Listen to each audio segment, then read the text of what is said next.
They have been through so much. Do I think that they're on the verge of divorce or something dramatic like that? I don't, because look at everything Harry has sacrificed for Meghan Markle. I think that he's going to do whatever it takes to keep her happy. The problem is she's always moving the goalpost. You know, I'll be happy when we leave the UK. Harry moves her to Canada. I'm not happy here and I'm worried about COVID. Harry moves her to California. She is always changing her mind, and she's always making it more difficult for him to feel like he's accomplished something and made her happy. So it might be inevitable, but has she gotten everything out of Harry that she can? Oh, definitely not. Definitely not yet.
There's some pretty interesting sources who are painting a pretty bleak picture of what's happening behind those glamorous walls of the Montecito mansion. First up, Paul Burrell, who of course we know as Diana's butler right up until her death in 1997. Now he says that Harry is only staying in his marriage so he can watch Archie and Lilibet grow up. So I'm not really quite sure how Burrell actually knows this information about the marriage itself, but he's maintained, I guess, a bit of a relationship with the two brothers since their mother passed away. So that's very interesting to hear that he thinks that Harry is just sort of being the sort of, the spouse who won't leave because he doesn't want to miss his children, or worse still, find that he goes to the UK and she stays in the US, which would be diabolical, of course.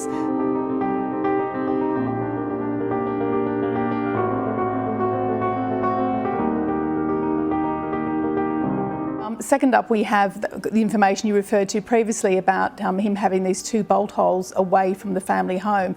Now, most people, of course, when they have a bit of a fight with their spouse, might sort of retire to a different room of the house. And let's face it, Meghan and Harry have, I think, 26 bedrooms in that home. But instead, he's been travelling 160 k's away to those bungalows that you talk about. And also, he's got a bolt hole at a hotel in Montecito itself. We don't know exactly where that is, but the fact that he's got two escape rooms, as it were, I find very intriguing and probably not a good sign at home at all.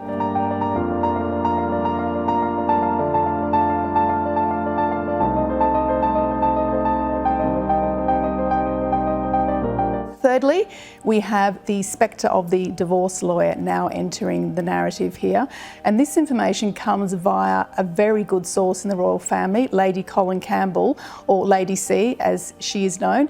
Now, she is incredibly well connected. She's related to, either through ancestry or marriage, to just about all the European royals. And she says she's heard from 5 different sources that Harry called in the divorce lawyers months ago, which would, if that's true, would be before their 5th wedding anniversary. So I think swirling together, it's not painting a very positive picture of things at home for them.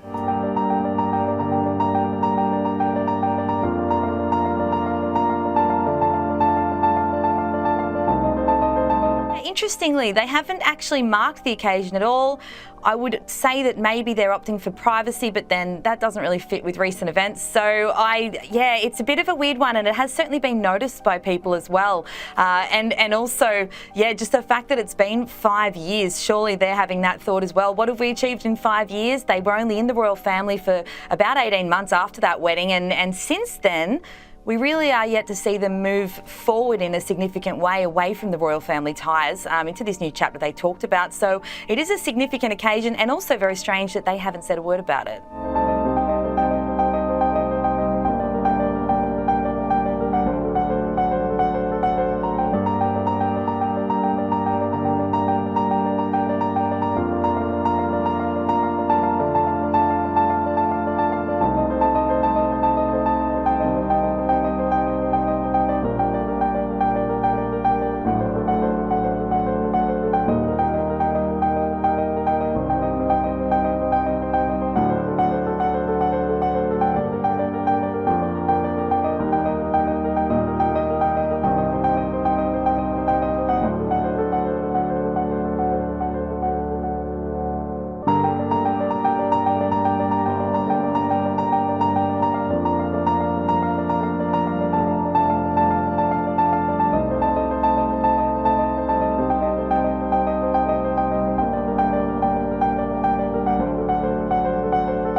I think they absolutely would, and I think probably most of them expect him to come back at some point. I mean, I've been calling Harry the prodigal prince for years. I think we will certainly see a bit of an iteration of that table. I think Charles would take him back with open arms. Prince William might need a little bit of convincing, but ultimately they are brothers. They've bonded through trauma and blood, so I don't think there's any question that Prince Harry would be welcomed back if/when the time comes.